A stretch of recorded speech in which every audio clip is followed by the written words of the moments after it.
2019 Shivaspur triple murder, जिसमें 3 school teachers की हत्या हुई थी। मैंने सुना है इस शिवसपुर के हत्यारे को आज तक गिरफ्तार नहीं किया जा सका है। स्कूल में उस दिन चारों ओर खौफ का माहौल था। ये बेहद खतरनाक मुजरिम है, अपने टारगेट को मार डालने के लिए तत्पर रहने वाला। कत्ल नहीं रुकेगी राज विश्वास। आज की हमारी पेशकश है Raj Vishwas and the mystery of triple murders, written by Titu. इसमें मौजूद इन निम्नलिखित किरदारों को निभाया है राज विश्वास और इंस्पेक्टर की आवाज में राजश्री चक्रवर्ती, आदित्य की आवाज में अनिर्बान आयन, प्रिंसिपल और श्रुति दत्ता की आवाज में विपाशा दे, रंजीत और अर्जुन गुप्तो की आवाज में विशाल शाह, अभिजीत नागपाल और अग्नि मुंशी की आवाज में सृजन एवं Debarko Dey. Sound arrangement and music composer Rajashree Chakraborty, poster design by Debarko Dey. शुरू हो रही है mystery of triple murders.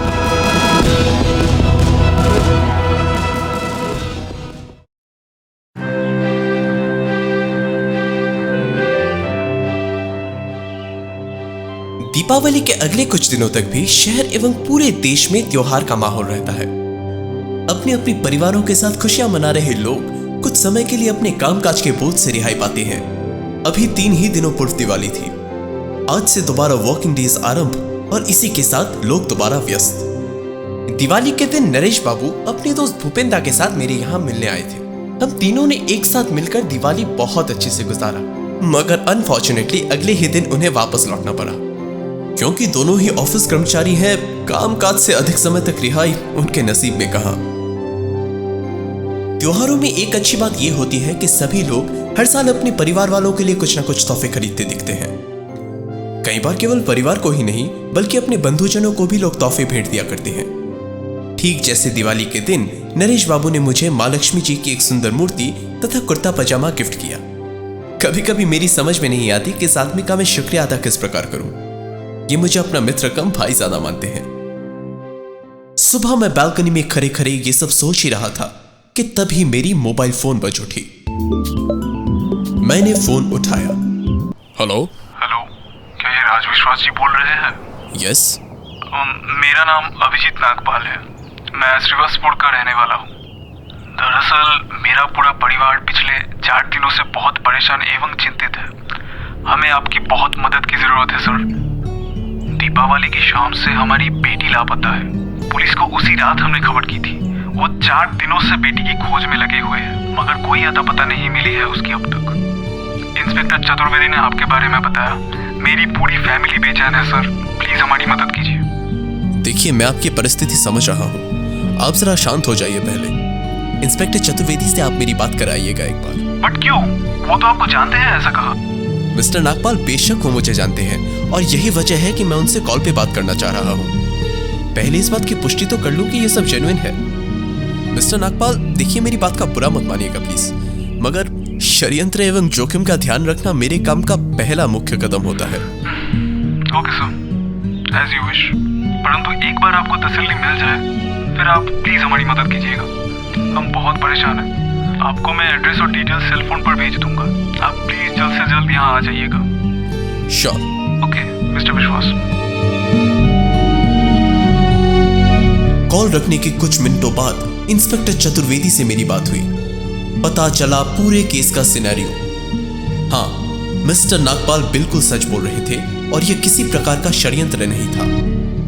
Abhijit Nagpal की बेटी 10 साल की जया नागपाल दीपावली की शाम पूजा होने के बाद दोस्तों के साथ पटाखों से खेलने अपने घर से बाहर निकली थी। वक्त था अराउंड 8 PM इवनिंग। पटाखे फोड़ते फोड़ते तथा अपने दोस्तों के साथ खेलते खेलते वो अपने मोहल्ले से भी बाहर निकली थी। रात के 10 बजे के बाद मोहल्ले में जया के सभी दोस्त तो लौट आए थे, लेकिन जया नहीं लौटी। दोस्तों का कहना है खेलते खेलते जया उनके बीच से न जाने कब कहीं चली गई, अर्थात गायब हो गई, उन्हें भी पता न चला। पुलिस पिछले 4 दिनों से जांच पड़ताल कर रही है, लेकिन जया का पूरे मोहल्ले में तो क्या, एंटायर सिटी में कोई ट्रेस नहीं मिली है अब तक। श्रीवासपुर में उसके लापता होने की सूचना देते हुए पोस्टर्स भी लगाए गए हैं। दोस्तों के इलैबोरेशंस के अनुसार ही हर जगह छानबीन एवं पूछताछ की गई, मगर अब तक कुछ भी पता नहीं चला। मैंने डिसाइड किया जल्द से जल्द श्रीवासपुर के लिए प्रस्थान करना पड़ेगा। जैसा मिस्टर नागपाल ने कहा, उन्होंने एड्रेस मेरे व्हाट्सएप पर मैसेज किया है। इस वक्त सुबह के 7:45 बज रहे हैं। आसमान बिल्कुल साफ बगैर जलहदों के दिख रही है। दीपावली के समय सर्दियों के मौसम का आगमन हो रहा होता है, इसलिए मौसम काफी ज्यादा आरामदायक है, न अधिक गर्म न अधिक सर्द। अपने बैग में कुछ कपड़े एवं अन्य कुछ जरूरी सामान भरकर मैंने चाय नाश्ता संपन्न किया। बाय द वे, रामूनाथ सुबह 6 बजे ही मेरे फ्लैट में पहुंचकर मेरे लिए रोज ब्रेकफास्ट तथा लंच तैयार करते हैं और फिर 11 बजे वापस लौट जाते हैं।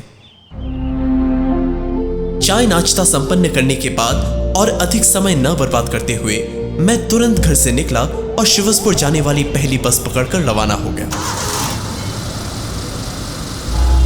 बस में ज्यादा पैसेंजर्स नजर नहीं आ रहे। कुछ सीट्स पर लोकल्स बैठे हैं जो काम हेतु वहां जा रहे प्रतीत होते हैं। बस में बैठे हुए अभी अराउंड आधा घंटा ही हुआ था कि तभी मैं देख रहा हूं 3 यंगस्टर्स की एक ग्रुप एक साथ बस पर चढ़ती है। इस ग्रुप में 2 26 से 28 वर्ष की उम्र के नौजवान लड़के तथा लगभग उतनी ही उम्र की एक लड़की मौजूद है। सभी ने ब्लैक टी शर्ट तथा ब्लू जीन्स पहन रखा है। लड़की ने लैपटॉप बैग कैरी की हुई है और उन्होंने काले फ्रेम का एक चश्मा भी पहना हुआ है। सर, एक्चुअली मुझे जरा लैपटॉप खोलने की जरूरत है, बहुत ही अर्जेंट काम है। तो क्या आप प्लीज जरा विंडो के पास शिफ्ट हो जाएंगे ताकि मैं यहाँ बैठ पाऊँ? हाँ जरूर, बैठिए। ये कहकर मैं अपनी राइट साइड वाली सीट पर शिफ्ट हो गया और वो लड़की मेरे बगल वाली सीट पर बैठ गई। लड़की के पास आकर वो दोनों लड़के भी खड़े हो गए। बैठते ही उस लड़की ने अपने बैग से लैपटॉप निकाला और किसी वेबसाइट में लॉग इन कर उन दोनों लड़कों के साथ उसमें कोई ब्लॉग पढ़ने लगी। मेरी निगाहें उसके लैपटॉप की स्क्रीन पर पड़ी। देखा वेबसाइट किसी न्यूज चैनल की थी जिसमें वो लोग 4 साल पुरानी कोई न्यूज रिपोर्ट पढ़ रहे थे तथा आपस में डिस्कशंस भी कर रहे थे। रिपोर्ट की हेडलाइन है, triple murder spread horror among locals in Shivaspur. तो ये लोग हत्याकांड के बारे में रिसर्च कर रहे हैं। शिवसपुर जाते हुए वहां 4 साल पहले घटी 3 लोगों के हत्याकांड के बारे में रिसर्च कर रहे हैं ये युवा। इंटरेस्टिंग। इनके ब्लैक टी शर्ट्स में न ही किसी संस्था की लोगो दिख रही है और न ही ये रिपोर्टर्स लगते हैं। फिर भी यूनिफॉर्म पहने सड़क पर मर्डर्स पर रिसर्च इस तरह से, भला क्यों? तभी मैंने लड़की से पूछा, आप लोग यहाँ के किसी इंस्टीट्यूट के स्टूडेंट्स हैं क्या? नो, क्यों? नहीं, दरअसल आप लोगों ने सिमिलर यूनिफॉर्म्स पहने हुए हैं, बैग्स कैरी की हुई हैं एक तरह के। माफ़ी चाहूँगा, मुझे पता है I shouldn't interfere so much, but मेरी नज़र आपके लैपटॉप स्क्रीन पर चली गई और इस न्यूज़ रिपोर्ट को देखने के बाद मैं पूछे बगैर रह नहीं पाया कि आप लोग 4 वर्ष पुराने शिवसपुर ट्रिपल मर्डर के बारे में इतनी रिसर्च क्यों कर रहे हैं, वो भी शिवसपुर जाते हुए। Oh no sir, we are not student. हम एक्चुअली सोशल मीडिया पर एक डॉक्यूमेंट्री चैनल चलाते हैं, लॉस्ट फाइल्स। मेरा नाम है Shruti Dutta, he is Arjun Gupto and ये है विकास दास गुप्ता। हमारी काफ़ी बड़ी ऑडियंस है। हम ऐसी घटनाओं पर डॉक्यूमेंट्रीज तैयार करते हैं जो पब्लिक की नज़रों से वक्त के साथ ओझल हो जाते हैं। शिवसपुर ट्रिपल मर्डर्स उन्हीं घटनाओं में से एक है, इसीलिए हम वहाँ रिसर्च, रिकॉर्डिंग एवं लोकल्स से बातचीत हेतु जा रहे हैं और उसी पर फाइनल रिसर्च डिटेल हम अभी कलेक्ट कर रहे थे। I see, very good to see you all doing this. वैसे क्योंकि बात छिड़ ही गई है, इसलिए क्या मैं आपसे पूछ सकती हूँ कि आपको शिवसपुर ट्रिपल मर्डर्स के बारे में कुछ पता है या नहीं? Let me recall 2019 Shivaspur triple murder, जिसमें 3 स्कूल टीचर्स की हत्या हुई थी। प्राइम सस्पेक्ट उसी स्कूल का पियोन था। मुझे ज्यादा तो नहीं मालूम, पर हाँ थोड़ा बहुत याद जरूर है। इंस्पेक्टर चतुर्वेदी ने उस केस पर काम किया था। जहां तक मुझे याद है सस्पेक्ट पकड़ा नहीं गया था, काफी जांच पड़ताल के बावजूद भी। सर, आपको तो अनएक्सपेक्टेडली काफ़ी कुछ पता है स्कूल टीचर्स की हत्या के बारे में। Really amazing. आप जरूर मीडिया में काम करते होंगे। तभी उन तीनों में से एक लड़के ने अचानक कहा, डिटेक्टिव विश्वास, इट्स रियली यू। मैंने तुरंत अपनी तर्जनी उंगली को अपने होठों के ऊपर रखकर आवाज किया, श्श। तुरंत अपने सनग्लासेस को वापस पहनकर मैंने धीमे स्वर में कहा, प्लीज, मैं किसी काम से शिवसपुर जा रहा हूँ। मैं नहीं चाहता कि किसी लोकल को मेरे बारे में खबर हो। प्लीज मेरा नाम धीमी आवाज में लो। तुमने मुझे पहचाना कैसे? हमारे रिसर्चेस के उन ओझल घटनाओं में इंद्रविला हत्याकांड, अरुण शर्मा मर्डर केस एवं 2019 दार्जिलिंग किलिंग्स भी शामिल है। उन पर रिसर्च करते समय अपराधियों को पकड़ने के पीछे आपके योगदानों के बारे में मैंने काफी कुछ जाना है। जानकर खुशी हुई कि तुमने मेरे बारे में इतना कुछ पढ़ा है। लड़के ने मुस्कुराया। मैंने बात जारी रखते हुए कहा, वैसे ये काम जो तुम सब कर रहे हो बेशक लोगों को सतर्क करने के उद्देश्य से कर रहे हो, लेकिन you all must be careful. मैंने सुना है इस श्रीवसपुर के हत्यारे को आज तक गिरफ्तार नहीं किया जा सका है। उम्मीद है तुम लोग इससे जुड़ी जोखिम को लेकर जागरूक हो। एनी केयरलेस एक्शंस में put you all in danger, इसलिए सावधानी बनाए रखना। जी सर, बिल्कुल। Thanks for the concern. Sir, अगर आप बुरा ना माने तो हम जान सकते हैं कि इस वक्त आप श्रीवसपुर किस उद्देश्य से जा रहे हैं? क्योंकि हमें इन्वेस्टिगेशन के बारे में रिसर्च करने का शौक है, इसलिए हमें जिज्ञासा हो रही है। उम्मीद है आप कोरा जवाब नहीं देंगे। मैं जरूर कोरा जवाब देता, मगर इस बार क्योंकि मुझे पता है कि मेरे जाने का कारण आप लोगों को कह देने से खेल कुछ खास नहीं बिगड़ेगी, इसलिए मैं बता देता हूँ। दरअसल एक बच्ची दिवाली की शाम से लापता है, वो भी रहस्यमय तरीके से। पुलिस अब तक उसे ढूंढने में कामयाब नहीं हो पाई है। लड़की के पिता ने मुझे मदद हेतु बुलाया है, इसलिए जा रहा हूँ। तुम सब प्लीज मीडिया में ये बातें बाहर आने तक मेरे बारे में किसी को बताना मत। Sure sir, you don't worry. I believe now the kid will definitely be found. मैंने एक स्माइल के साथ कन्वर्सेशन खत्म किया।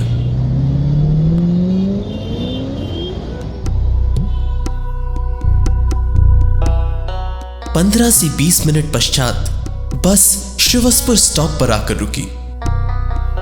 वहां हम सब उतरे और फिर मैंने उन तीनों को बाय कहकर एक कैब पकड़ी तथा मिस्टर नागपाल के दिए हुए एड्रेस की ओर प्रस्थान किया।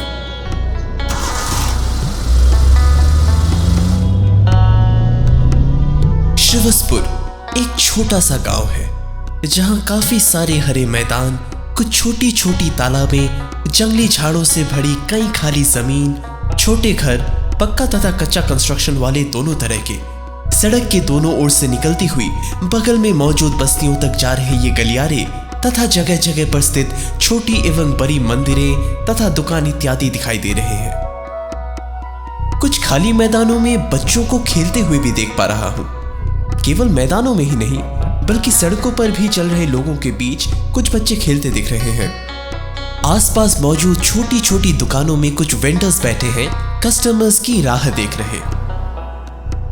एज यूजुअल वेजिटेबल शॉप्स और ग्रोसरी शॉप्स पर लोकल्स की थोड़ी भीड़ नजर आ रही है। शहर से दूर इस गांव में बड़े इमारत कुछ ज्यादा नजर नहीं आ रहे, केवल छोटी छोटी बस्तियां तथा 1 से 2 मंजिला घर ही यहां ज्यादा संख्या में दिख रहे हैं।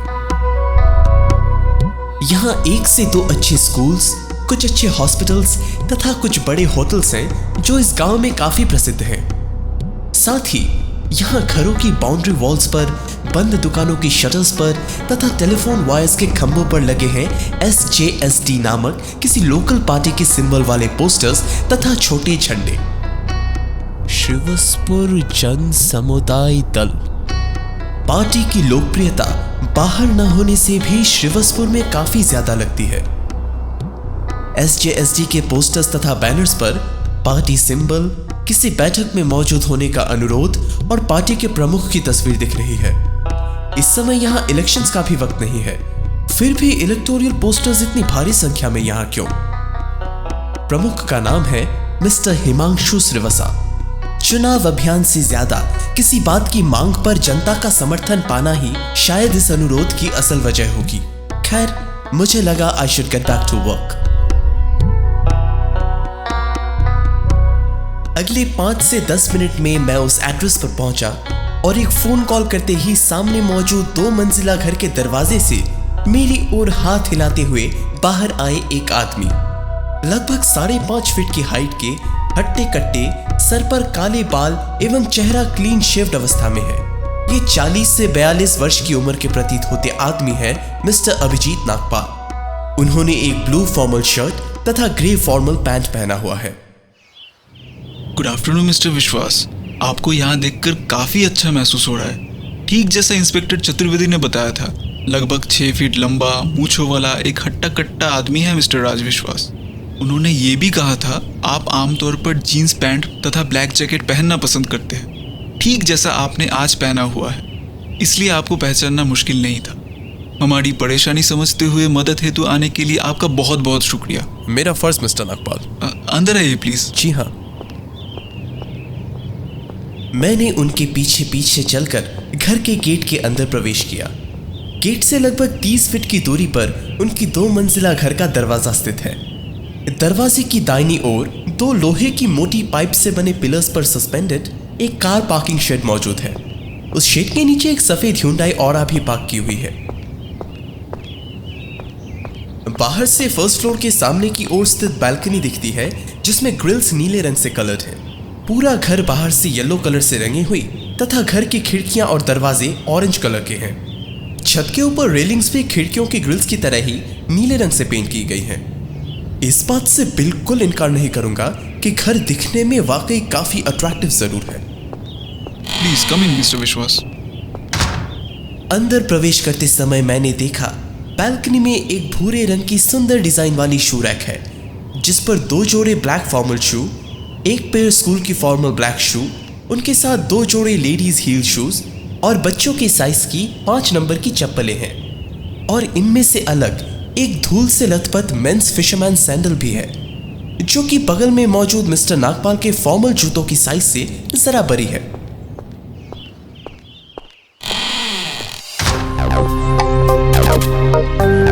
घर के भीतर प्रवेश करते ही मेरा पहला कदम उनके ड्राइंग रूम पर पड़ा। यहाँ 2 सोफे और एक छोटी सी टेबल मौजूद है, जिस पर एक सिगरेट की राखदानी तथा एक अखबार पड़ा हुआ है। पिंक कलर से पेंटेड दीवार पर कुछ फैमिली फोटोज तथा एक कैलेंडर टंगी हुई दिख रही है।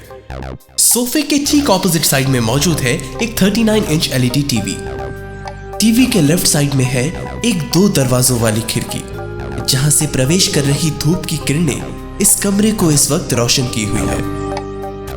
ड्राइंग रूम में एक आदमी भी खड़े हैं, जो कि लगभग 5.5 फीट के कद वाले, हल्के मोटे, लगभग 40 की उम्र के लगते हैं। उनके अलावा एक महिला खड़ी है, जो शायद मिस्टर नागपाल की पत्नी होंगी। मीट माई वाइफ आकांक्षा, और ये मेरा ड्राइवर रंजीत। रंजीत ड्राइविंग के साथ साथ घर के छोटे मोटे कामकाज भी कर लेता है, जैसे इधर उधर से छोटी मोटी जरूरतों का सामान खरीद लाना इत्यादि। क्योंकि कामकाज हेतु लगभग रोज ही मेरा बाहर आना जाना लगा रहता है, इसलिए रंजीत अधिकतर समय मेरे साथ ही रहते हैं। I see. So basically आप, आपकी पत्नी आकांक्षा जी और आपकी बेटी ही इस परिवार के सदस्य हैं। Am I right? इनके अलावा मेरी माँ भी यहाँ रहती है। उनका कमरा फर्स्ट फ्लोर में है। वो इस वक्त वही होंगी। वो क्या है ना, 94 साल की हो गई है, इसलिए ज्यादा कमरे से निकलना प्रेफर नहीं करती। ओह अच्छा। अब वैसे इंस्पेक्टर चतुर्वेदी ने अब तक क्या क्या पता किया है? उन्होंने अपनी टीम को उसी वक्त खोज में लगा दी थी, और उन्होंने जया के बारे में हमसे तथा इस मोहल्ले के सभी लोगों एवं जया के दोस्तों से काफी जानकारी ली है। और जया के स्कूल के बारे में? वहां जांच पड़ताल हेतु पुलिस गई थी ना? जी बिल्कुल। इंस्पेक्टर चतुर्वेदी ने जया के स्कूल के बारे में हमसे काफी जानकारी ली थी, और पुलिस स्कूल भी गई थी। अब वहां जाकर उन लोगों ने क्या क्या पता किया, वो सब इंस्पेक्टर साहब बेहतर बता पाएंगे। वैसे जया का फोन ट्रैक नहीं किया गया? जया का अपना मोबाइल फोन भी नहीं है। जरूरत पड़ने पर वो उसकी माँ का फोन इस्तेमाल किया करती थी। दिवाली की शाम वो मोबाइल फोन लेकर नहीं गई थी। देखिए मिस्टर नागपाल, और आप भी आकांक्षा जी, मुझे अच्छे से पता है कि इस समय आप दोनों बहुत ज्यादा घबराए हुए अवस्था में हैं। माता पिता होने के नाते इस अवस्था में होना ही स्वाभाविक है, मगर आप लोगों को इस समय ऐसी पॉसिबिलिटीज काफी सुननी पड़ेंगी जो आपकी घबराहट को दुगना कर सकती हैं। इसलिए आप दोनों अपना मनोबल जरा मजबूत रखिएगा प्लीज। मेरी बात जरा ध्यान से सुनिएगा। इंस्पेक्टर साहब का कहना है कि यह संभवत एक किडनैपिंग का केस है।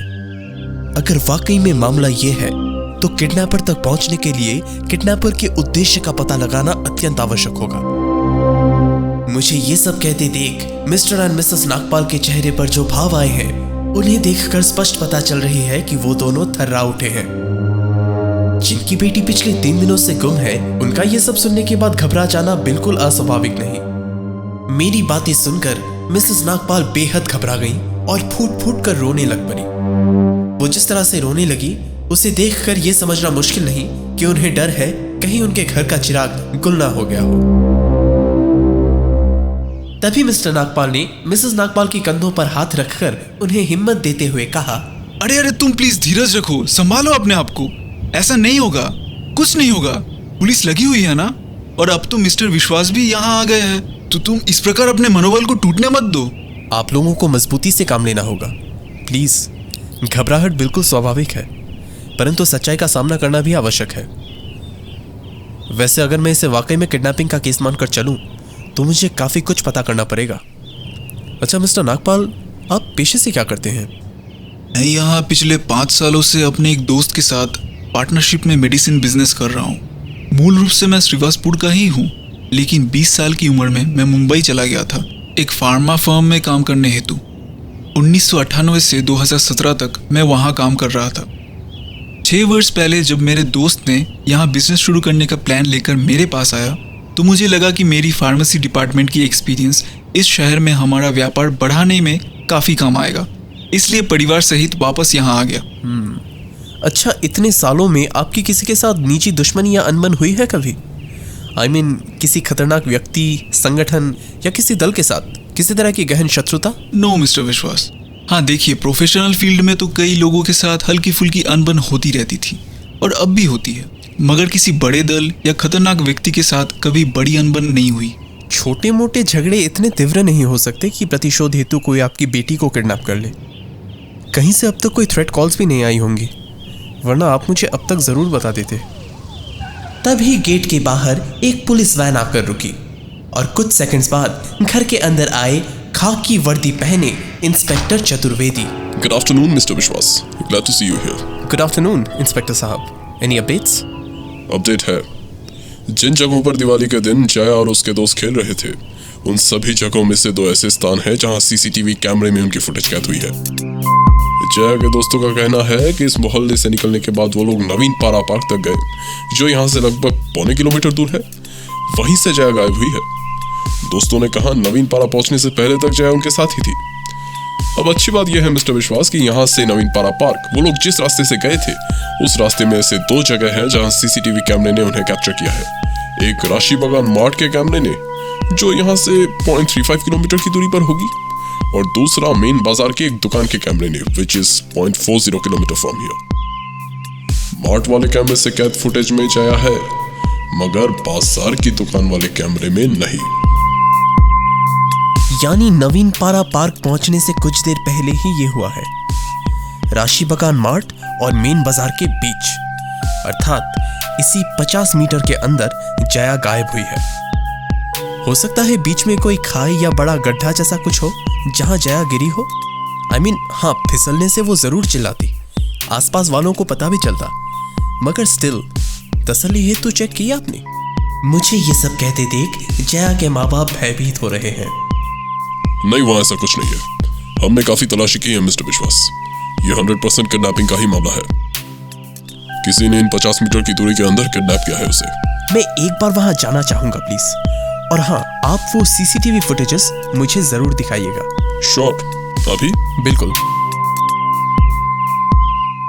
मैं और इंस्पेक्टर साहब मिस्टर एंड मिसेस नागपाल से धीरज रखने को कहकर तुरंत वहां से निकले और राशि बगान मार्ट की ओर चल दिए। राशि बगान मार्ट पहुंचते ही मैंने वहां से मेन बाजार तक के रास्ते में चहलकदमी करते हुए हर एक गली एवं गलियारे को अच्छे से देख तथा समझ लिया। इंस्पेक्टर चतुर्वेदी तब तक अपनी टीम के साथ फोन पर चर्चा कर रहे थे। हर गली के आजू बाजू की दीवारों और खंभों में एक चीज कॉमन नजर आई, वो थी SJSD पार्टी के पोस्टर्स तथा पार्टी सिंबल वाले छोटे झंडे। चहलकदमी करते समय अचानक एक गली के अंदर मौजूद घर की बाउंड्री वॉल पर मेरी नजर गई, जो नीचे से टूटी हुई थी। वो बाउंड्री वॉल कंक्रीट की बनी थी, मगर कोने से कुछ इस प्रकार टूटी हुई थी कि कोई इंसान चाहे तो रेंगते हुए उसके आर पार जा सकता है। मैंने इंस्पेक्टर चतुर्वेदी से कहा कि वो उस घर के मालिक से जांच पड़ताल हेतु अनुमति मांगे। मालिक से बात होते ही हम उस घर के अंदर गए। टूटी हुई बाउंड्री वॉल उस घर के पीछे की तरफ आती है। घर के पीछे लगभग 200 स्क्वायर फीट की खाली जमीन है। बाउंड्री वॉल के टूटे हुए हिस्से से अंदर आने पर इसी जमीन पर कदम पड़ेंगे। उस टूटे हुए दीवार के ठीक विपरीत दिशा वाली दीवार में एक जंग लगे हुए लोहे की छोटी गेट है, जो कि बंद अवस्था में जरूर है मगर बगैर ताले के। गेट के उस पार है जंगली झाड़ियों से भरी हुई एक 100 स्क्वायर फीट की जमीन। इस जमीन की स्थिति देखकर लगती है जैसे इसे कई वर्षों से साफ नहीं की गई होगी। जंगली पौधों से संपूर्ण रूप से भरी हुई है यह जगह। इस घर के मालिक का कहना है कि इस जमीन को वो कूड़ा फेंकने हेतु इस्तेमाल करते हैं। जंगली झाड़ियों से भरी हुई उस जमीन के ओनर को इन्होंने भी कभी नहीं देखा। उफ, यहाँ कितनी बदबू आ रही है। ऊपर से जंगली झाड़ों के ऊपर झुंड में उड़ रहे ये मच्छर।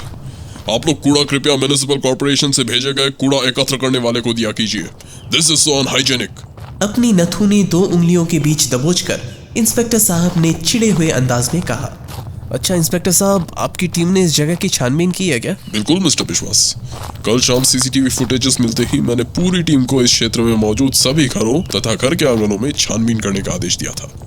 नो, मैं विशेष रूप से इस जमीन की बात कर रहा हूँ। इस जमीन में शायद विशेष रूप से छानबीन नहीं की गई, और इसमें छानबीन करना ही क्यों? यदि हम मान लें कि जया को मार दिया गया है, तो भी ऐसी खुली जगहों में लाश छुपे होने से उसकी बदबू काफी ज्यादा तेज हो जाती और हमसे पहले लोगों को ही पता चल जाती। इतनी झाड़ियां है यहाँ, साफ है कि बॉडी यहाँ दफनाई तो बिल्कुल नहीं गई है। नो मिस्टर विश्वास, मुझे यकीन है किडनैपर जरूर जया को लेकर फरार होने के इरादे में है। वो थोड़ी हमारी राह देख रहा होगा यहाँ। The kidnapper must be using her for some other गैरकानूनी कारनामा। हमें बड़े तरीके से जांच पड़ताल आगे बढ़ाने की जरूरत है। वेल, वैसे शहर से बाहर जाने वाले ऐसे कितने रूट्स हैं जहां पुलिस की चेकिंग्स नहीं की जाती? डोंट वरी मिस्टर विश्वास, उन रास्तों पर मैंने पहले ही निगरानी एवं चेकिंग पर कुछ टीम्स को लगा दी थी, उसी दिन जब हमें जया के लापता होने की खबर मिली। ग्रेट। रेलवे स्टेशन एवं बस रूट्स में तो पुलिस की निगरानी होती ही है, और खासकर बस रूट्स में तो आपने चेकिंग्स का आदेश शुरू में ही दिया होगा। किडनैपर जिस भी तरह का गैर कानूनी कार्य करने के इरादे में होगा, या तो वो इसी शहर में इस वक्त प्लान बना रहा होगा, या फिर Jaya is dead by now. पर मिस्टर विश्वास, यदि ये परिदृश्य है तो इतने दिनों की इन्वेस्टिगेशन के बावजूद लाश अब तक क्यों नहीं मिली? खाली जगह, टी गार्डन्स, नजदीकी जंगलों के बाहरी इलाके, पुराने खाली घर के आंगनों और न जाने कितनी ऐसी जगहों में इक्विपमेंट सहित मैंने खोज हेतु टीम भेजी है, इस बात का पता लगाने के लिए कि जया की बॉडी को कहीं दफनाया गया या नहीं, या फिर कहीं फेंक दिया गया या नहीं। बट मुझे कुछ नहीं पता चला। मुझे नहीं लगता और ऐसी कोई डाउटफुल एरिया बची है इस शहर में जहां खोज करने की जरूरत हो। अगर जया अब तक जिंदा होती तो ट्रैफिकर्स उसे ट्रांसपोर्ट करने की कोशिश कर चुके होते, और जहां जहां आपने टीम्स लगाई हैं उनमें से किसी ना किसी चेकिंग पॉइंट पर उसका पता चल जाता। और रही बात किडनैपर्स के डिमांड की, तो जया जिंदा होने से अब तक किडनैपर्स द्वारा उसके माँ बाप तक कुछ थ्रेट कॉल्स आ चुके होते, जबकि दोनों में से कुछ भी अब तक नहीं हुई है। I am quite sure inspector साहब कि Jaya must be dead by now. लेकिन इतने से बच्चे को मारने के पीछे का उद्देश्य क्या है? अंगों का गैर कानूनी व्यापार हो सकता है, मगर वो भी तो मेरी किसी न किसी टीम की नजर में आनी चाहिए थी ना। हो सकता है आपकी टीम में से कोई किडनैपर की गैंग के साथ जुड़ा हुआ हो, या किसी दबाव के कारण किडनैपर्स को रोक न रहा हो। आपने तो मुझे सोच में डाल दिया। ऐसा बिल्कुल हो सकता है। तभी मेरी नजर उस छोटे से आयरन गेट की लैच पर पड़ी। लैच पर काफी जंग लगी हुई है, परंतु जरा ध्यान से देखने पर मुझे उस जंग के ऊपर थोड़े गहरे भूरे रंग की एक परत दिखी। मैं अपने घुटनों के बल बैठा और पॉकेट से मैग्नीफाइंग ग्लास निकालकर उसकी मदद से उस लैच एवं उसके साथ जुड़े हुए ग्रिल्स को ध्यान से देखने लगा। मेरी समझ में आई वो गहरे भूरे रंग की परत असल में सूखे हुए खून की परत थी। केवल चिटकनी ही नहीं, वो परत उससे जुड़े ग्रिल्स में भी मौजूद है। मैंने तुरंत इंस्पेक्टर साहब से कहा, इंस्पेक्टर साहब, इस गेट की लैच पर खून का निशान है। बहुत ध्यानपूर्वक नहीं देखने से पता नहीं चलेगा, क्योंकि खून के निशान सूखी हुई अवस्था में है और रस्टेड आयरन की कलर के साथ मिल रही है। आप फौरन यहां से सैंपल्स कलेक्ट करके फॉरेंसिक डिपार्टमेंट भिजवाइए। मेरी बातें सुनने के बाद इंस्पेक्टर साहब भी अपने घुटनों के बल बैठे और मेरी मैग्नीफाइंग ग्लास की मदद से उन्होंने भी खून के निशानों को देखा और कहा, ओह माय गॉड, ये तो वाकई में खून है और काफी ज्यादा है। पूरी ग्रिल में लगी हुई है, किसी के नोटिस में आना मुश्किल था। It just looks like rust. Exactly inspector साहब, आप इसके सैंपल्स फॉरेंसिक डिपार्टमेंट में भेजने का प्रबंध कीजिए और 2-4 लोगों को भी बुलाइए यहाँ। कुछ लगभग 15 मिनट पश्चात आदेश अनुसार 4 हवालदार कुछ रेडिएशन डिटेक्टिंग इंस्ट्रूमेंट जैसा यंत्र अपने साथ लेकर वहां पहुंचे। और उस जंगली झाड़ियों से भरी जमीन के बीच जाकर उस यंत्र को चालू किया एवं झाड़ियों को भेदते हुए तलाशी शुरू की। इंस्पेक्टर चतुर्वेदी उन्हें अलग अलग दिशाओं में तलाशने का निर्देश दे रहे हैं। अरे वहां झाड़ों को घेरो, कोई भी कोना छूटना नहीं चाहिए।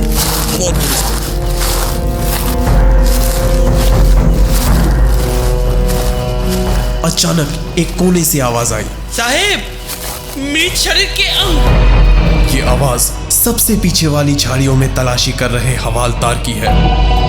उसकी बात सुनते ही मैंने एवं इंस्पेक्टर चतुर्वेदी ने पहले गंभीर चेहरे बनाकर एक दूसरे की ओर घूरा और फिर फौरन दौड़ते हुए उस हवालदार के पास गए। वहां पहुंचकर हमने जो देखा, उसे देखकर हमारी कंपकपी छूट गई। एक बच्चे का मृत शरीर खून से लथपथ अवस्था में वहां पड़ा हुआ था।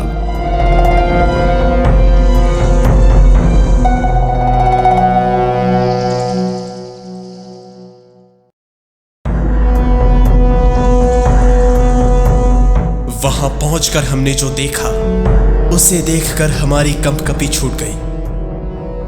एक बच्चे का मृत शरीर खून से लथपथ अवस्था में वहां पड़ा हुआ था। इतना निर्दयी, इतना निष्ठुर कोई व्यक्ति कैसे हो सकता है? मेरा अपने पूरे जीवन में इतने निर्दयी अपराधी से कभी पाला नहीं पड़ा। इस दृश्य को देखकर कुछ क्षण तक मेरा दिल और दिमाग केवल उस अत्याचारी दरिंदे को बुरी से बुरी सजा मिले ऐसी बद्दुआ दे रहा था। केवल मैं ही नहीं, उस दृश्य को देख रहे वहां मौजूद सभी शख्स का खून खौल उठा। अगले कुछ मिनटों तक हम सब खामोश होकर उस मृत शरीर की ओर गुस्से से घूर रहे थे। मिस्टर विश्वास, the killer crossed all the dam limit of ruthlessness. एक बच्चे को, वो भी महज 10-11 साल की। मैं एक पुलिस वाला हूं और अपने जीवन में मुझे ऐसी कई सारे दृश्य देखने पड़े हैं जहां निर्दयता की सारी हदें पार की गई हैं हत्यारों द्वारा। मगर सच बता रहा हूं मिस्टर विश्वास, हर बार ये सब देख ठीक उतना ही गुस्सा आता है जितना पहली बार देख कर आया था। और इस बार तो पीड़ित एक बालक है। This is disgusting. I know inspector साहब, जिस तरह से इसे मारा गया है लगता है कोई बर्निंग वेपन या कर्व्ड सॉ का प्रयोग किया गया होगा। बहुत बुरी तरह से हत्या की गई है।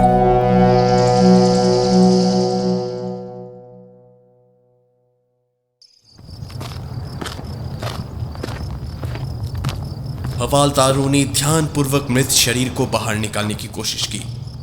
चेहरे की हालत इतनी बुरी थी कि देखकर स्पष्ट समझ में आ रही है हथियार से चेहरे पर कई बार वार किया गया था।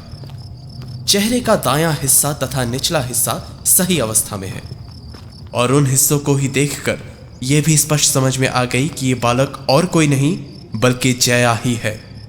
ये कपड़े और उसकी तस्वीर के साथ इस चेहरे का काफी ज्यादा मेल इस बात को साबित करती है।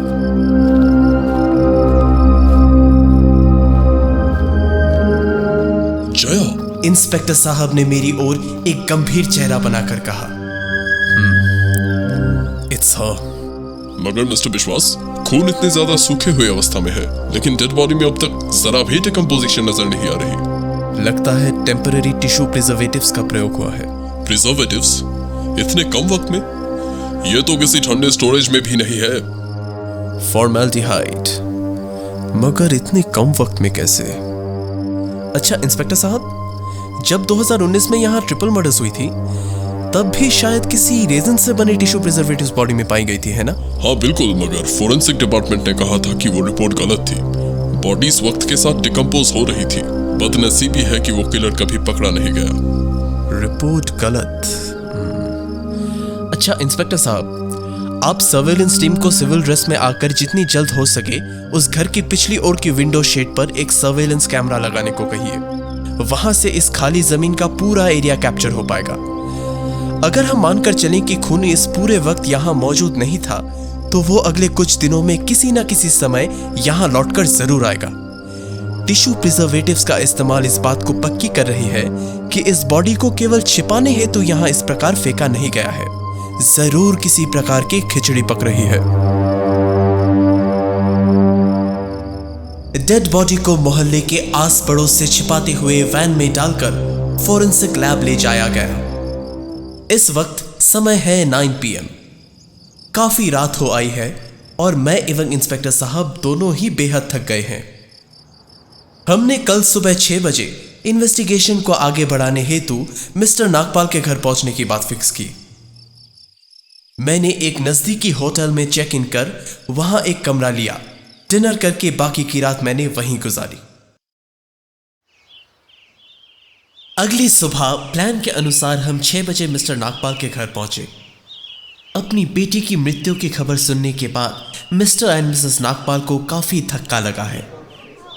जब हम वहां पहुंचे हमने देखा वो दोनों फूट फूट कर रो रहे हैं और काफी ज्यादा टूट भी पड़े हैं। आस पड़ोस से आए कुछ लोग उन्हें संभालते दिख रहे हैं।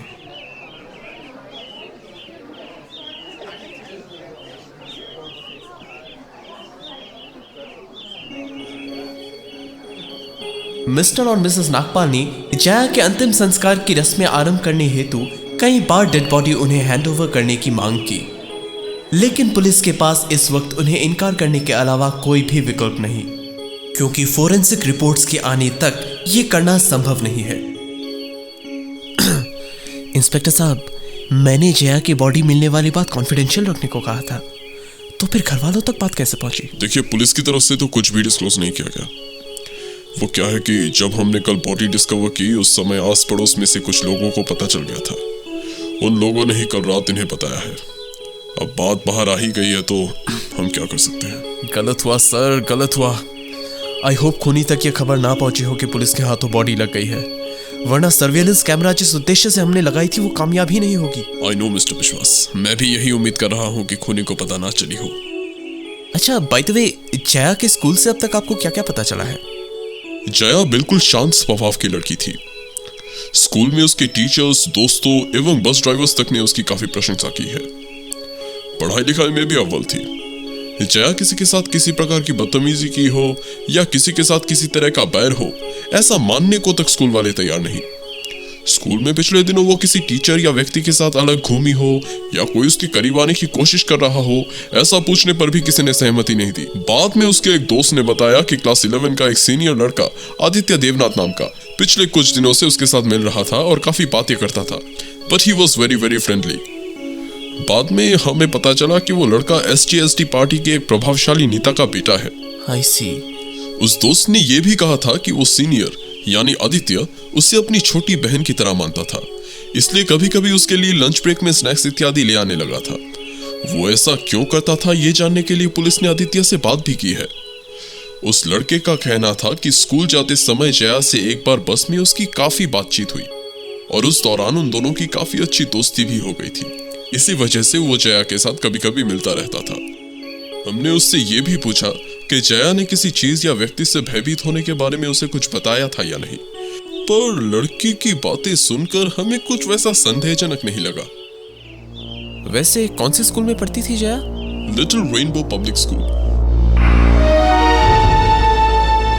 स्कूल का नाम सुनते ही मेरे चेहरे में गंभीर भाव आ गए। मुझे कुछ भयावह बात याद आ गई। तभी इंस्पेक्टर साहब से मैंने पूछा, इंस्पेक्टर साहब, Isn't this the same school जहां 4 वर्ष पहले इनफेमस ट्रिपल मर्डर्स हुई थी? जी हाँ, मगर ये तो कंप्लीटली एक अलग केस है। नो इंस्पेक्टर साहब, जरा ध्यान से सोचिए। 2019 में भी मीडिया में ये बात बाहर आई थी कि टिश्यू प्रिजर्वेटिव्स का प्रयोग हुआ है, पर पोस्टमार्टम रिपोर्ट में वो शामिल नहीं थी और उस बात को गलत भी बता दिया गया था। इस बार भी टिश्यू प्रिजर्वेटिव्स का प्रयोग हुआ है। वो प्रिजर्वेटिव्स एग्जैक्टली कौन से हैं ये रिपोर्ट्स बताएंगी, पर 3 दिनों तक खुले जमीन में होने के बावजूद डेड बॉडी में जरा भी डिकम्पोजिशन ना दिखने के बजाय टिश्यू प्रिजर्वेटिव्स के अतिरिक्त और कुछ भी हो सकती है, ऐसा मुझे तो बिल्कुल नहीं लगता। मेरी बातें सुनकर इंस्पेक्टर साहब के चेहरे में भी गंभीर भाव आ गए हैं। उन्होंने अपनी आंखें बड़ी बड़ी कर ली है और 2019 ट्रिपल मर्डर को याद करते हुए जमीन की ओर घूरकर चुपचाप कुछ सोचने लग पड़े हैं। मिस्टर एंड मिसेस नागपाल का ध्यान भी रोने से हटकर अब हम पर आ गई है। वो भी हमें गंभीर होकर घूर रहे हैं। तभी मैंने कहा, मुझे एक बार लिटिल रेनबो स्कूल लेकर चलिए। श्योर, अभी? बिल्कुल। इंस्पेक्टर साहब और मैं तुरंत उनकी पुलिस वैन में बैठे और फौरन लिटिल रेनबो स्कूल की ओर रवाना हो गए। लगभग 15 मिनट्स पश्चात हम लिटिल रेनबो स्कूल पहुंचे। स्कूल का कैंपस काफी विशाल है, लगभग 20 से 22 एकड़ की जमीन प्रतीत होती है। व्हाइट पेंट से रंगी हुई चारों दिशाओं से स्कूल को घेर रही बाउंड्री वॉल्स पर बच्चों के दिमाग में सकारात्मकता भरने हेतु प्रसिद्ध मनुष्यों द्वारा कहे गए प्रेरणादायक कोट्स भी लिखे गए हैं। A winner is a dreamer who never gives up, said my Nelson Mandela is one of those quotes which has inspired me since my childhood. इस बड़ी सी जमीन का 1/4 अंश ऑक्यूपाई किया हुआ है इस स्कूल की बसेस ने। लगभग 25 से 28 पीले रंग की स्कूल बसेस यहां पार्क की हुई अवस्था में मौजूद हैं।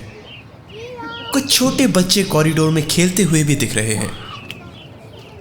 हमने देखा कॉरिडोर में 3 लोग 2 टीचर्स की इंटरव्यू ले रहे हैं और उनके समक्ष एक ट्राइपॉड पर वीडियो कैमरा फिक्स कर उन्हें जवाब देते हुए रिकॉर्ड भी कर रहे हैं।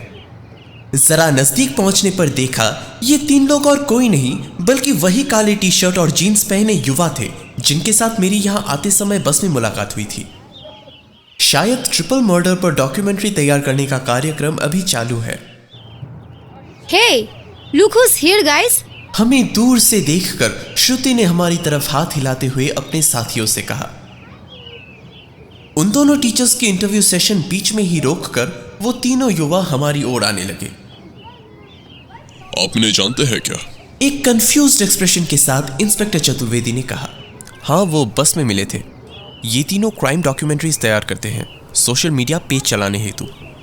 वो तीनों हमारे नजदीक पहुंचे और हमसे हाथ मिलाया। इंस्पेक्टर चतुर्वेदी भले उन्हें नहीं जानते हो, पर इन तीनों ने इंस्पेक्टर के बारे में काफी कुछ पता किया है। ये बात मुझे पता चली तब जब अर्जुन ने कहा, इंस्पेक्टर चतुर्वेदी, वाओ सर, बहुत अच्छा हुआ आपसे यही मिल पाए। हम आपके पास भी जाने वाले थे कल श्रीबसपुर 2019 ट्रिपल मर्डर के बारे में आपकी पर्सपेक्टिव रिकॉर्ड करने हेतु। आई मीन अगर आप राजी हो तो। इंस्पेक्टर चतुर्वेदी ने अर्जुन की ओर भ्रुकुटी तानते हुए कुछ सेकंड्स तक बिना कुछ कहे घूरा, जिसे देख अर्जुन जरा भयभीत भी हुए थे। फिर हल्के कठोर लहजे के साथ इंस्पेक्टर साहब ने कहा, तुम लोगों ने पीड़ित के घर वालों से अनुमति ली है या नहीं? जी सर, बिल्कुल।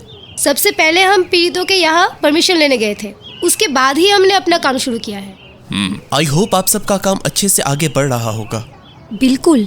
हमें यहाँ के एक टीचर ने कुछ ऐसा बताया है जो मीडिया में अब तक बाहर नहीं आई थी। क्योंकि घटना काफी पुरानी हो गई है, इसलिए उन्होंने अब हमें बोलने से हिचकिचाया नहीं। श्रुति की ये बात सुनकर मैंने एवं इंस्पेक्टर साहब ने एक दूसरे की ओर गंभीर चेहरा बनाकर देखा और फिर इंस्पेक्टर साहब ने अपनी भ्रुकुटी तानते हुए श्रुति से प्रश्न किया, क्या मैं जान सकता हूँ ऐसी क्या बात पता चली है तुम्हें? इस घटना के समय इस पर काम कर रहे फॉरेंसिक डिपार्टमेंट में इन्वॉल्व एक डॉक्टर की भी हत्या हुई थी।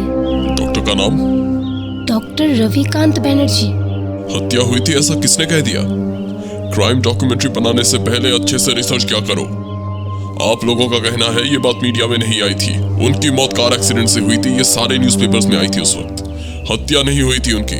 इंस्पेक्टर साहब, कार एक्सीडेंट का परिदृश्य दर्शाकर हत्याएं की गई हों, ऐसे उदाहरणों की बिल्कुल कमी नहीं है। इंस्पेक्टर साहब ने मेरी बात से सहमति दर्शाई।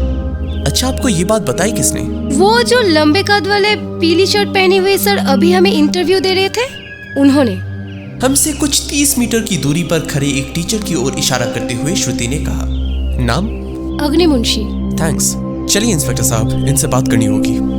मगर इस केस से जुड़ी बात आप उस टीचर से अभी क्यों करना चाहते हैं? आपने तो कहा था आप किसी बच्ची को ढूंढने आए थे। दरअसल बच्ची अब नहीं रही। Okay guys, I will talk to you later on. Bye bye. चलिए इंस्पेक्टर साहब। ये कहकर मैं और इंस्पेक्टर चतुर्वेदी उस टीचर की ओर जाने लगे जिनकी तरफ श्रुति ने इशारा किया था। वो 3 युवा हमारी ओर घूरते रहे, एक हैरानी भरे कंफ्यूज्ड एक्सप्रेशन के साथ। हम उस टीचर के पास पहुंचे और पुलिस की वर्दी पहने हुए इंस्पेक्टर साहब को देखते ही उनके चेहरे में घबराहट स्पष्ट दिखने लगी। इंस्पेक्टर ने उनसे कहा, मिस्टर अग्निमुंशी, हमें आपसे कुछ सवाल करने हैं। उम्मीद है आपके पास थोड़ा वक्त होगा। बिल्कुल, कहिए। पुलिस इस वक्त यहाँ पर क्या बात है सर? उन 3 युवाओं का कहना है आपने ये बात रिवील की है कि डॉक्टर बैनर्जी की मृत्यु कोई एक्सीडेंट नहीं थी बल्कि हत्या थी। क्या ये बात सच है? इन लोगों ने कहा ये डॉक्यूमेंट्री पब्लिकली रिलीज होने वाली है, इसलिए मैंने सोचा बता दूं। पर फिर जैसे ही मुझे ये बात याद आती है कि खूनी अब भी आज़ाद घूम रहा है, फिर मैं ज़रा घबरा भी जाता हूँ। खैर, अब जब कमान से तीर निकल ही चुके हैं तो आपसे क्या छुपाना। जी हाँ, फॉरेंसिक डिपार्टमेंट में जो डॉक्टर्स इस केस से रिलेटेड रिपोर्ट्स तैयार कर रहे थे, उनमें से एक डॉक्टर रविकांत बनर्जी द्वारा कंक्लूडेड रिपोर्ट को बाद में गलत बताया गया था।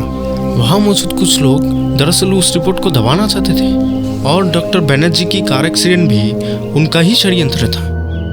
ये बातें आप तक कैसे पहुंची? डॉक्टर बनर्जी के असिस्टेंट सौरभ दास के साथ मेरी दोस्ती है, उन्होंने मुझे ये सारी बातें बताई है। अब ये कहाँ तक सच है मुझे नहीं पता। और हाँ, सौरभ दास का नाम मैंने उनकी डॉक्यूमेंट्री में नहीं लिया है, इसलिए आप प्लीज़ सौरभ का नाम बाहर मत लाइएगा sir. No worries with that. देखिए, आपको ऐसी बातें पुलिस को बताने से पहले पब्लिकली अनाउंस नहीं करनी चाहिए। आपको पता है ना, 2019 ट्रिपल मर्डर्स के अपराधी आज तक पकड़े नहीं गए हैं। ऐसे में कहीं उन तक आपका बयान पहुंच गया तो आपके ऊपर भारी विपत्ति आ सकती है। बेवजह खटाई में पड़ने की आवश्यकता क्या है? आप फिलहाल ये बात उन तीनों को पब्लिकली दिखाने से मना कीजिए। ओके सर, समझ गया। टिश्यू प्रिजर्वेटिव्स के इस्तेमाल को गलत कहा गया और डॉक्टर बैनर्जी की भी हत्या हुई। सारी खिचड़ी पकाने वाला फॉरेंसिक डिपार्टमेंट का कोई अहम सदस्य लगता है। अच्छा इंस्पेक्टर साहब, पहले रिपोर्ट को गलत बताने के कितने दिनों बाद नई रिपोर्ट बाहर आई थी? कुछ 6 से 8 दिनों बाद। और क्या उस वक्त डॉक्टर बैनर्जी जिंदा थे? रिपोर्ट गलत बता दिए जाने के 1 हफ्ते बाद उनकी एक्सीडेंट हुई थी। ओह, षड्यंत्र रचाने वालों ने प्लान कुछ इस प्रकार बनाया कि उन पर शक की सुई मुड़े ही ना। नई रिपोर्ट के पीछे किस साइंटिस्ट की लीड थी? वो तो रिपोर्ट्स चेक करने पर पता चलेगी। वो शख्स जो भी है, उंगलियां उन पर ही उठती दिख रही है। अच्छा अग्नि जी, आपने अपने जिस दोस्त के बारे में बताया, ये सौरभ, उनके कांटेक्ट डिटेल्स और एड्रेस मिलेगी प्लीज? वो तो अब इस शहर में नहीं रहता है, मैं आपको फ़ोन नंबर देता हूँ, जस्ट मिनट। ये कहने के बाद मिस्टर मुंशी ने अपने पॉकेट से मोबाइल फोन निकाला और सौरभ दास का नंबर ढूंढकर हमें दिया। Thank you sir. वैसे आप किस विषय के अध्यापक हैं यहाँ? केमिस्ट्री, आमतौर पर वरिष्ठ कक्षों को पढ़ाता हूँ। आई सी। तभी इंस्पेक्टर साहब बोल उठे, चलिए मिस्टर विश्वास, स्कूल प्रिंसिपल से परमिशन मांगाते हैं। हाँ श्योर। अग्नि मुंशी जी ने हमें फर्स्ट फ्लोर में जाने का निर्देश दिया जहां प्रिंसिपल्स ऑफिस मौजूद है। हम सीढ़ियां चढ़कर फर्स्ट फ्लोर की ओर बढ़ने लगे।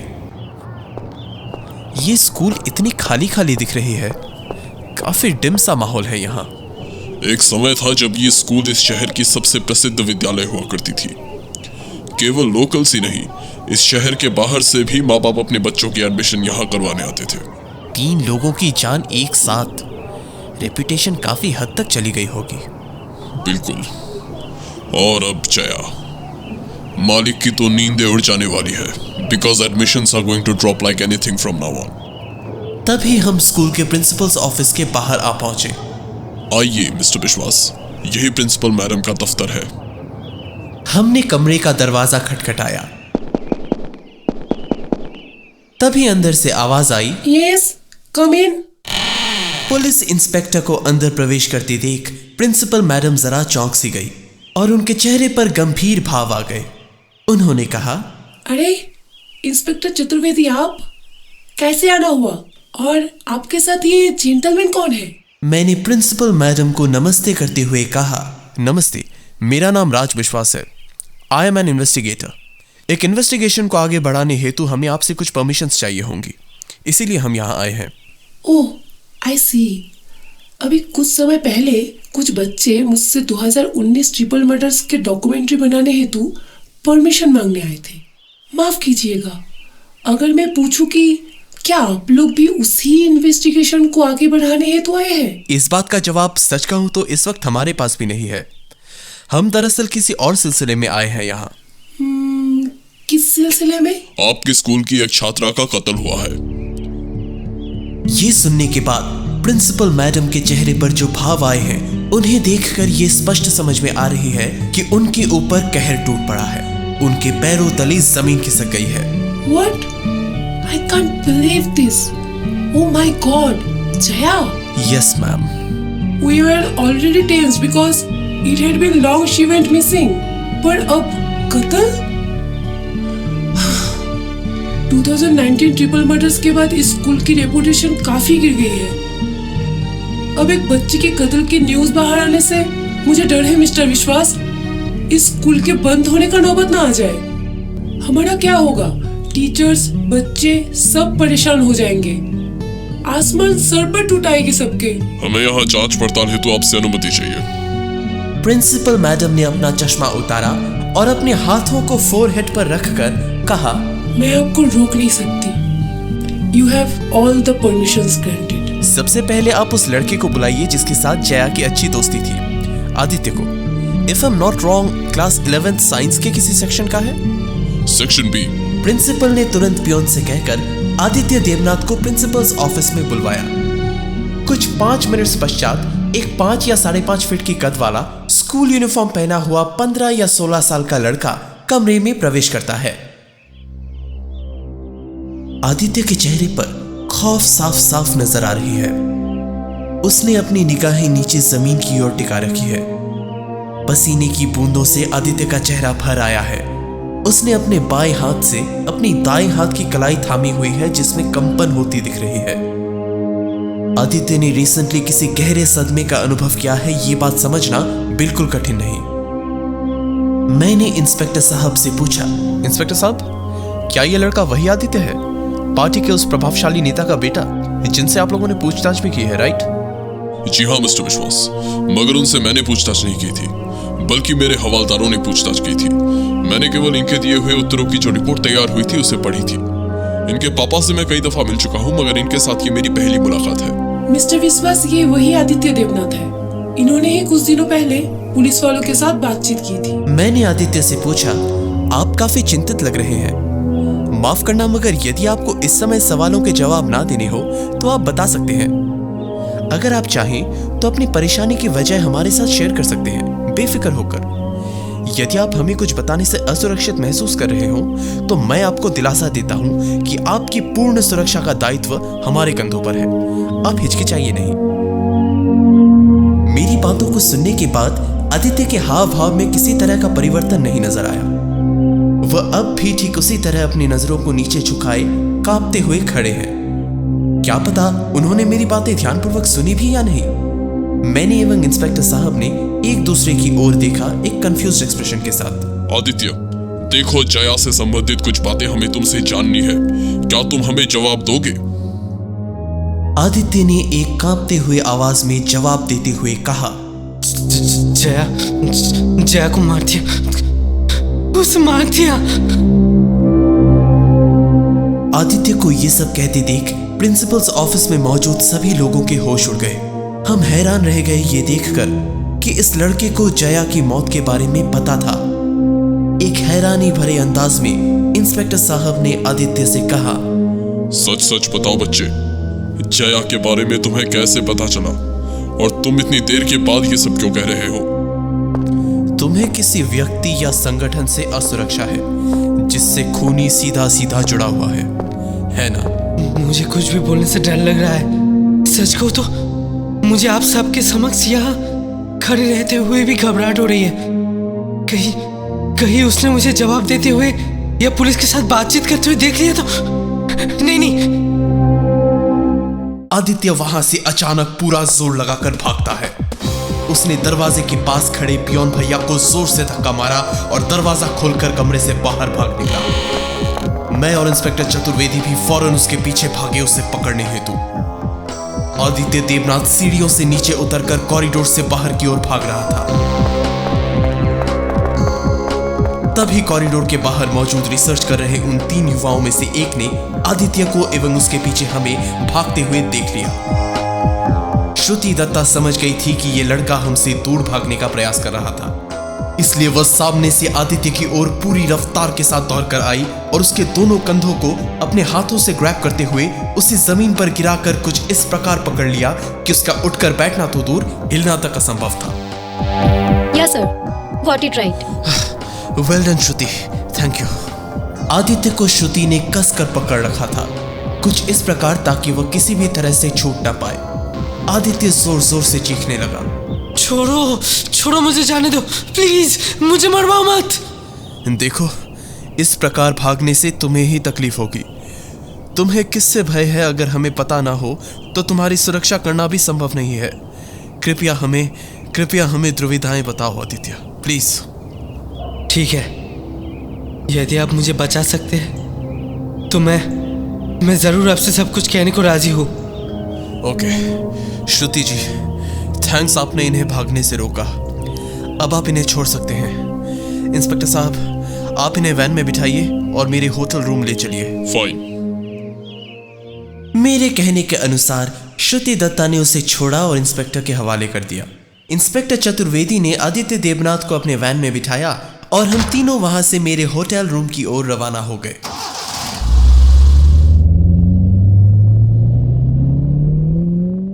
वैन में सवार होकर होटल की ओर जाते वक्त अचानक बीच सड़क ब्लॉक्ड मिली। बाकी गाड़ियों की तरह ही इंस्पेक्टर साहब ने भी वैन रोका। सड़क पर इस ट्रैफिक जैम की वजह थी सामने से गुजर रही ये प्रोसेशन। काफी लोग शामिल है इस प्रोसेशन में। लगभग सभी एसजेएसटी पार्टी की फ्लैग्स और बैनर्स हाथ में लिए चल रहे हैं तथा नारे लगाते हुए कह रहे हैं,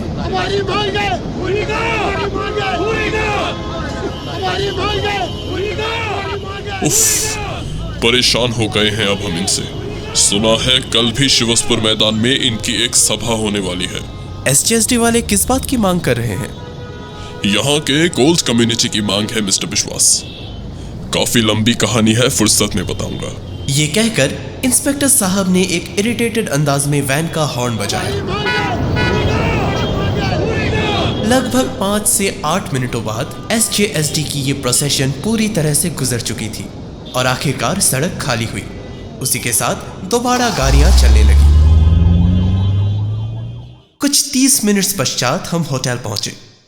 कमरे में प्रवेश करते ही मैंने एक चेयर पर आदित्य देवनाथ को बिठाया और पहला सवाल पूछा, अब बताओ कि तुम्हारी असुरक्षा का कारण क्या है? मेरे और इंस्पेक्टर चतुर्वेदी के अलावा कोई तुम्हारी बातें नहीं सुन रहा है यहाँ। आदित्य के चेहरे में अभी भी उतनी ही खौफ झलक रही है।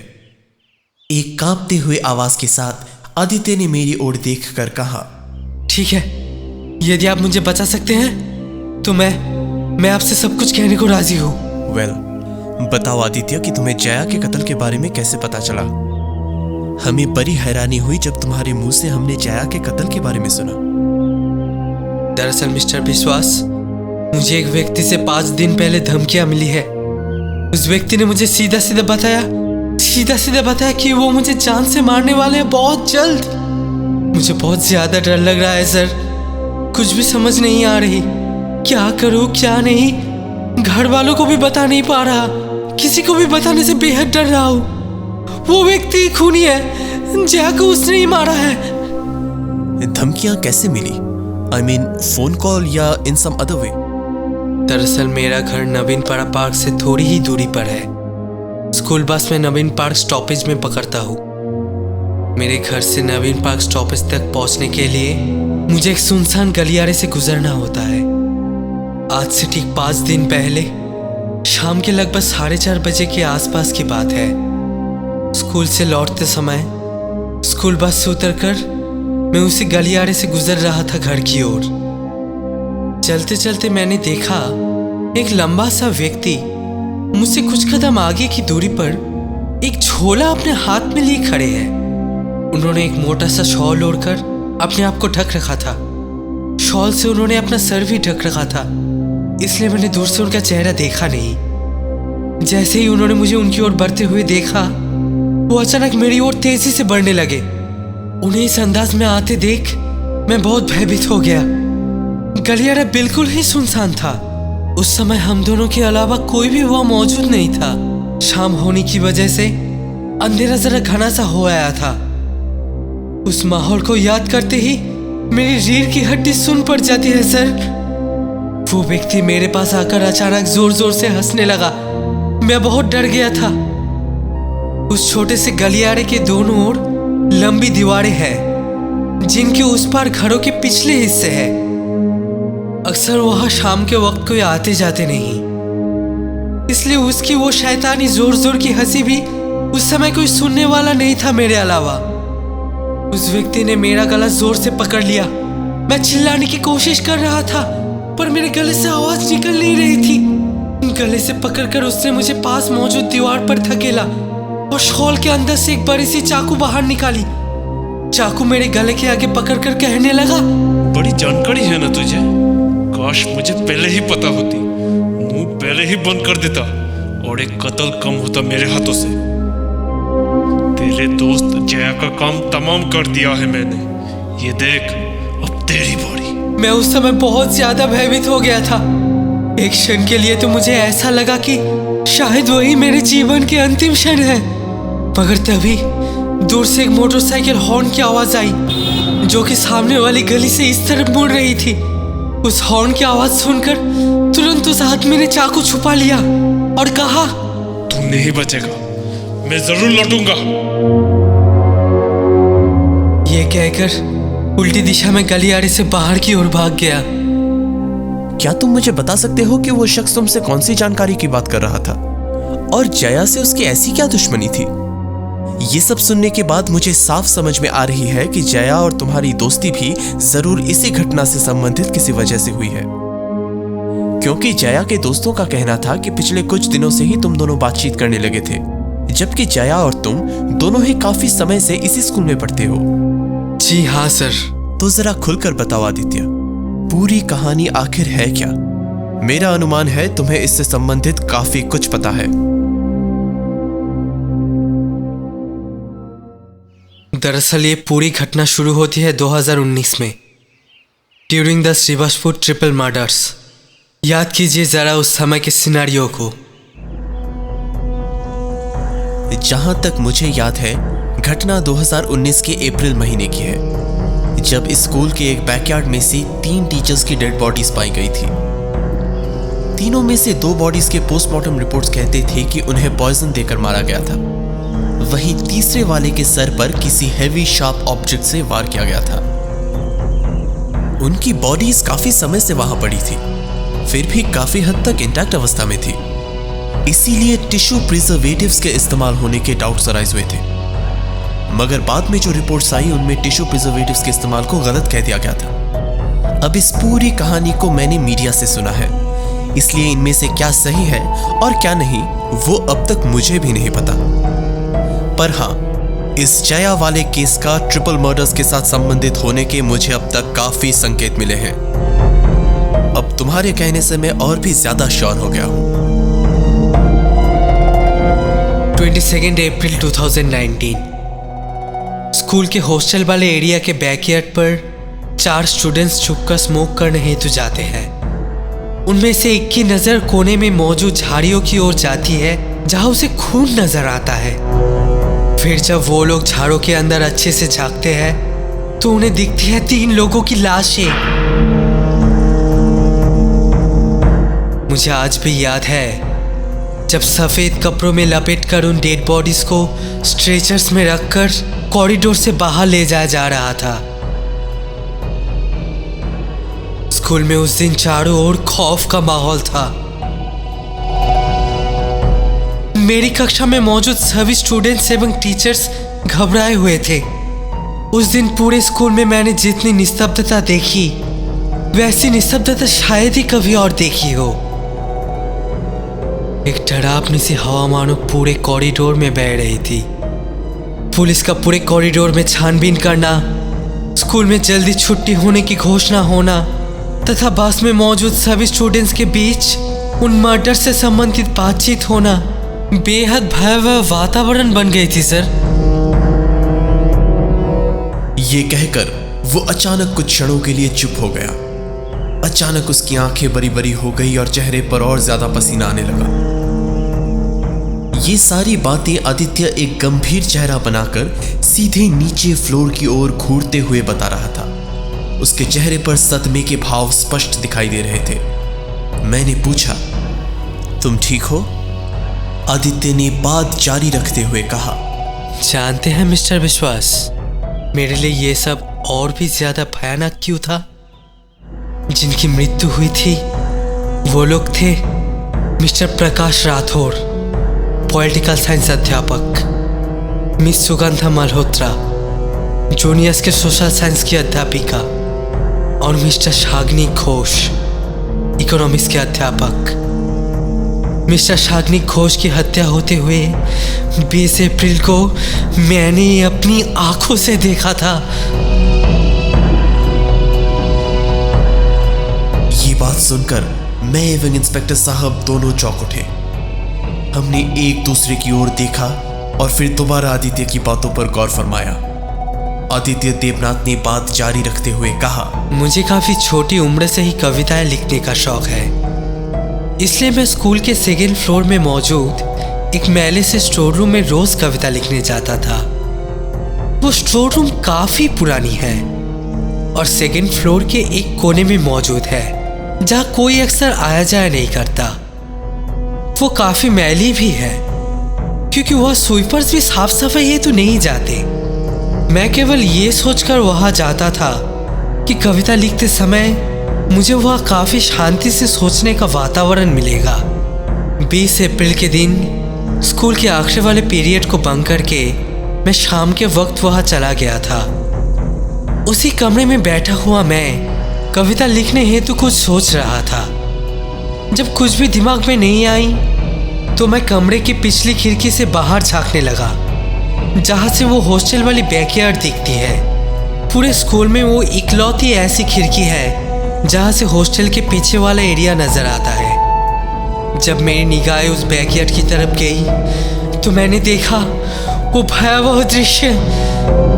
मिस्टर घोष के सर पर उस कुल्हाड़ी से वो निर्दयता से प्रहार।